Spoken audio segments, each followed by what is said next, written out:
বাংলাদেশ ভারত নৌ প্রোটোকল লাইনে শিবসা মঙ্গলার থেকে ছেড়ে আসা খালি জাহাজ ভারতের উদ্দেশ্যে যাওয়া পথে শিবসা হতে শেখবাড়িয়া স্থানে যাওয়ার পথে সিঙ্গের নালা স্থান বরাবর যাওয়ার সাথে সাথে আমাদের কালকে গত 6/6/2026 সন্ধ্যা আনুমানিক 7টার দিকে 4টি জাহাজকে জলদস্যুরা ধাওয়া করে এবং ধাওয়া করার ওই সময়তে অতি দ্রুতগতি 3টা জাহাজ স্পিডে চালাচ্ছে। পিছনে যে জাহাজটা ছিল আব্দুল হাকিম জাহাজটা জলদস্যুরা উড়ে যাওয়ার পরে আমাদের নাবিকদেরকে মারধর করে এবং তাদের এই 10-12 জন নাবিকের মোবাইল এবং টাকা পয়সা নিয়ে যা এবং মালিকের মালামাল ক্ষতিগ্রস্ত হয়।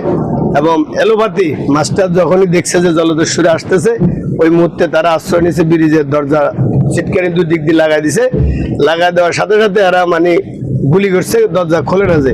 এমন তো অবস্থায় তারা যখনই শেখবাড়িয়া যায় পৌঁছে তখনই আমার সাথে যোগাযোগ হয়। যোগাযোগ হলে আমি আমার কেন্দ্রীয় নৌযান ফেডারেশনের সম্মানিত সভাপতি এবং বাংলাদেশ মঙ্গলা লঞ্চ লাভার অ্যাসোসিয়েশনের সাধারণ সম্পাদক আনোয়ার চৌধুরীর সাথে যোগাযোগ করলাম এবং এই পর্যায়ে শেখবাড়িয়া নৈল্যান্ড কোস্টগার্ডের সাথেও আলাপ করছি।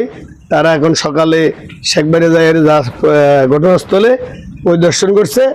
দেখে তারা এক পর্যায়ে লিখিত নিচে মাস্টারের কাছে থেকে। বিগত দিনেও এইসব হামলার জন্য বারবার কোস্টগার্ডকে অভিহিত করেছি, সরকার উদ্যোগ কর্মকর্তাকে অভিহিত করেছি। এরকম ঘটনা অব্যাহত থাকলে আমরা বাংলাদেশ ভারত প্রোটোকলে জাহাজ চলাচল করা সম্ভব হবে না। তাই আমরা এই সরকারের কাছে আমাদের এই ভারত বাংলাদেশ চলাকালীন নৌপথের শ্রমিকদের নিরাপত্তা চাই। আমাদের নিরাপত্তা যদি না হবে, এরকম হামলা চলতে থাকবে, তাহলে আমরা কিন্তু আর এই নদীপথে ভারত যাতে আমরা ইচ্ছুক নয়। আমাদের অনতিবিলম্বে আমরা এটা বন্ধ হইতে বাধ্য হব। আমরা সরকারের কাছে জোর দাবি জানাবো আমাদের নিরাপত্তা নিশ্চিত করুক।